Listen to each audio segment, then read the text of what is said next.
Welcome to the Quality Meat Scotland podcast. Industry updates and best practice to promote, support, develop and protect the Scottish red meat sector. Hello and thank you very much for downloading this QMS podcast. I'm Mark Stephen. As I'm sure you're aware, the first week in September is Love Lamb Week, a week-long celebration of the quality, taste and nutritional benefits of British and Scotch lamb. Now, the idea is quite simple. It's to promote the product as much as possible through a host of PR activities, recipe placements, influencer work, social media, that kind of thing. Now, obviously, Quality Meat Scotland will be doing their bit. That's an important part of what they do. But they'd also like you to support Love Lamb Week by becoming a Make It ambassador, which is pretty easy.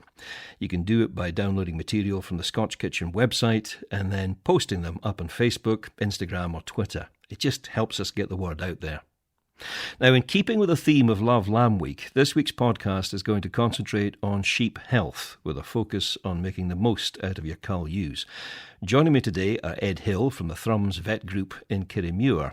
Ed enjoys all aspects of beef and sheep veterinary work, but takes a special interest in sheep health and production because he's got a personal interest in the game. He helps run the family farm of 200 ewes in Glen Isla. His neighbour, Niall Blair, farms East Cammock in Glen Isla. It's an upland farm, roughly 250 hectares, with 400 Cheviot mule ewes, with the mules bred either to Texel or Hampshire tups. Ed, I'll begin with you if you don't mind. I've heard farmers describe pre-tupping health checks as MOTs. Now explain that for me. What's involved?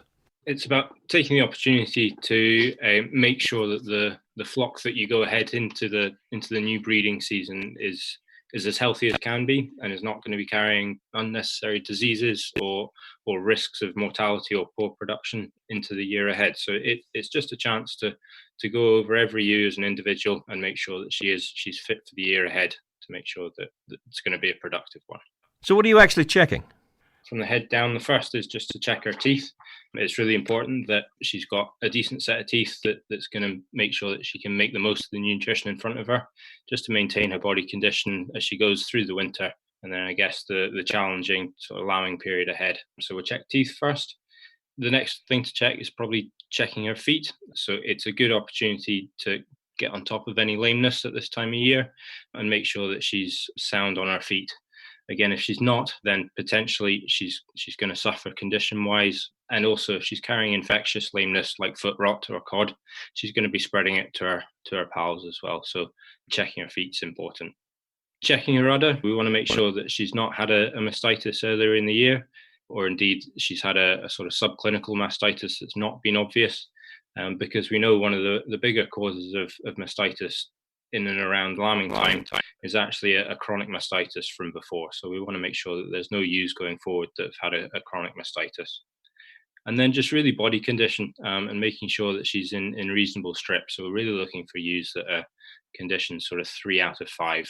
So they're fit, not fat, going ahead into the year ahead. And that means that they're going to ovulate more and are going to manage the winter and look after their future lambs a bit better. So they're really the 4 things that we want to look at: teeth, feet, udders, and condition.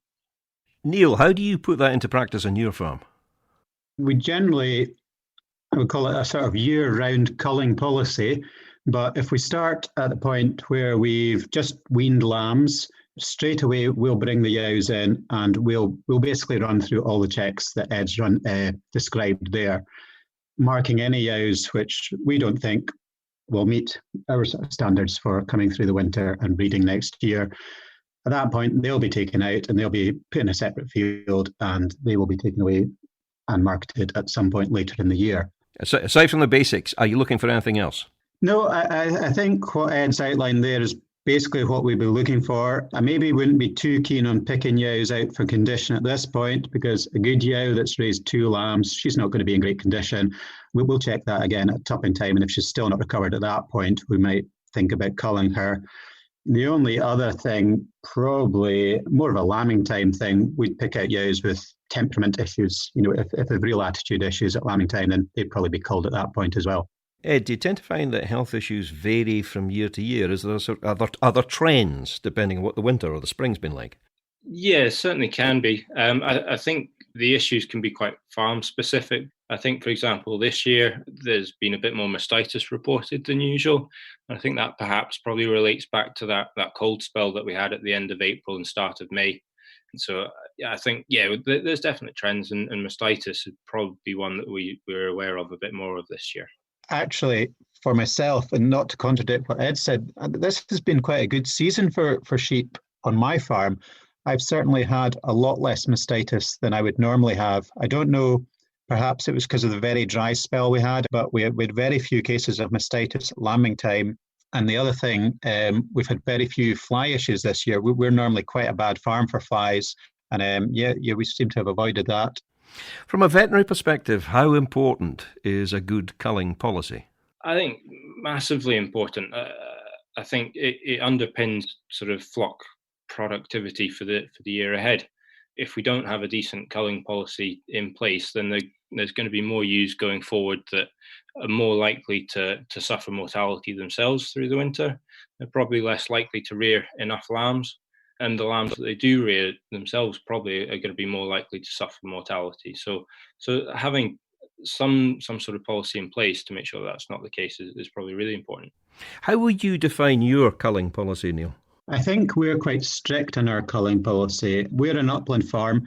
We're trying to produce fat lambs, so we are pushing our sheep quite hard.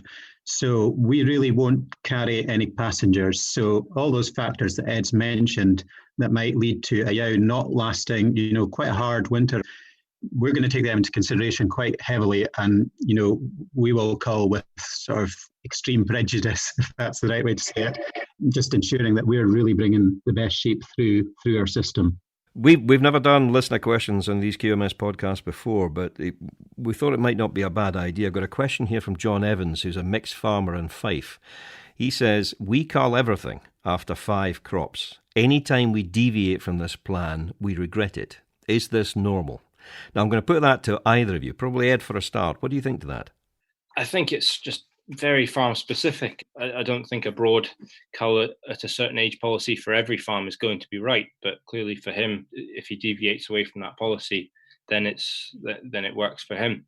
I think a lot of it probably comes down to, a number of factors, but one of them's got to be the cost of your replacements. So if your replacement cost is very high from purchased ewes, then having a strict age-related policy might be more challenging on the farm finances. Whereas if you're breeding your own replacements, then maybe less so. It depends on so many things: the breeds getting used, the farm topography. As Neil was saying, is it an upland or a lowland farm? In theory, by having a younger flock, then it's going to be more productive. But if we really push that too low and there's more gimmers coming forward, then they're less productive than adult ewes.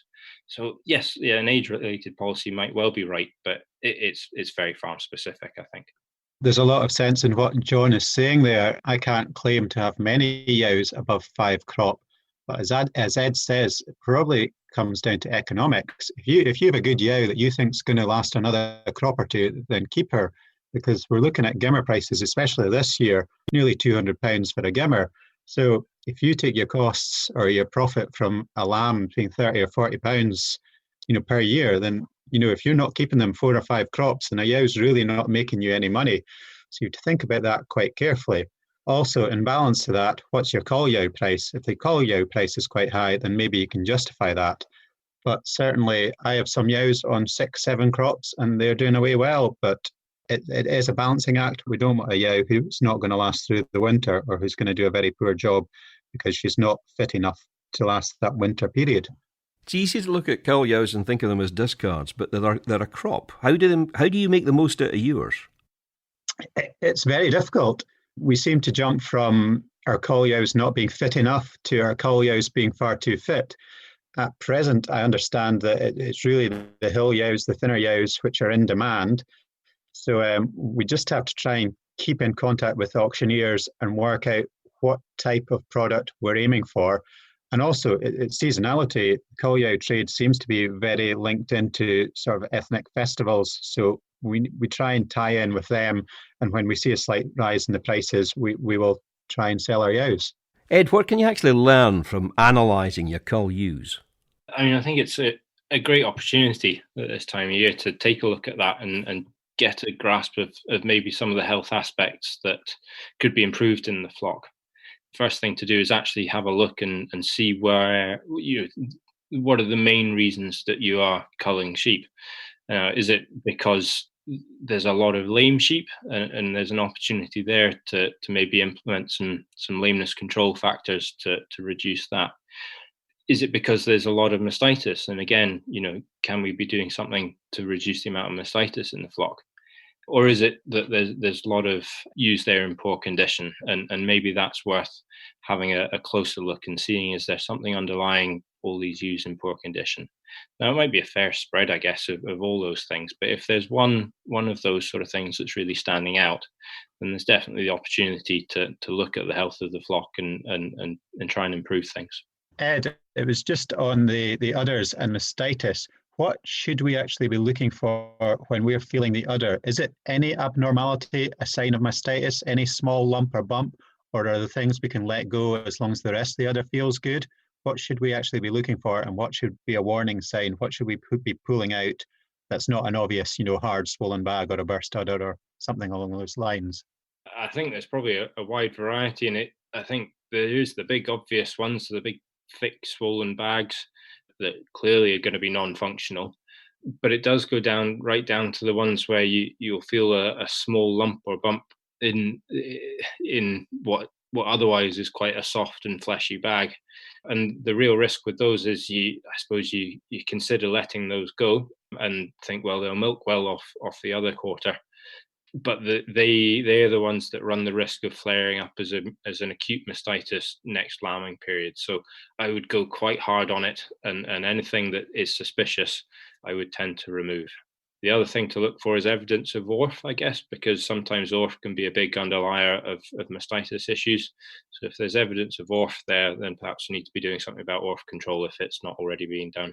And how about prolapses, Ed? Where do you stand on them? Do you think we should cull everything that has had a prolapse? I know that would be the perceived wisdom, but I've certainly kept ewes that have had prolapses and they haven't prolapsed again, whether that's luck of the odds. But where from a veterinary perspective, would you say we should be acting?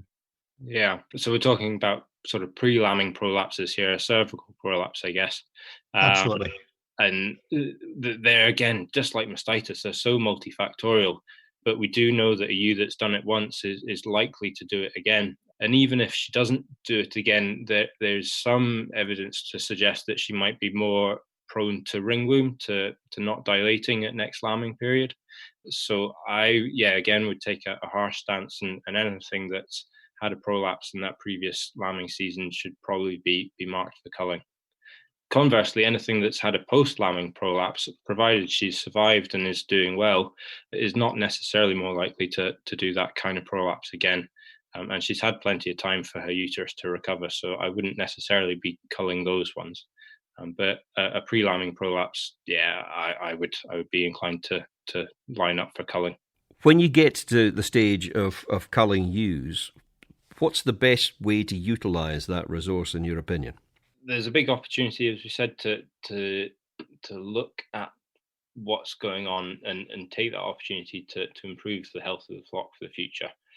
I think a great thing that we can be doing at this time of year, and I get involved with a lot of my farms is looking at a cull ewe screen. So that's taking perhaps 12 thinner ewes and presenting those to your sheep vet, who'd be able to run some tests if appropriate and just use them as sentinels for the rest of the flock for diseases like Maida Visna, OPA, Johne's disease, and perhaps some others. And these are particularly nasty, costly diseases. And the sort of key theme amongst all of them is that they're much easier and much cheaper to control if you go looking for them rather than them come looking for you. We kind of know, particularly with MV, that by the time you're getting really obvious signs of it, as much as 60% of the flock might already be infected.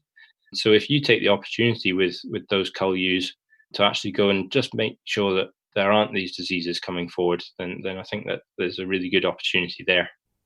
Ed Hill, Niall Blair, thank you both very much for your time. Much obliged. Thank you. Thank you very much. This has been a QMS podcast. I hope you found it useful and interesting. I'm Mark Stephen. Until the next time, thanks for listening. Thank you for listening to the Quality Meat Scotland podcast. For news and to listen back to previous episodes of the podcast, visit qmscotland.co.uk. For Scotch beef, Scotch lamb and specially selected pork recipe videos and inspiration, visit www.scotchkitchen.com or follow Scotch Kitchen on Facebook, Instagram or Twitter.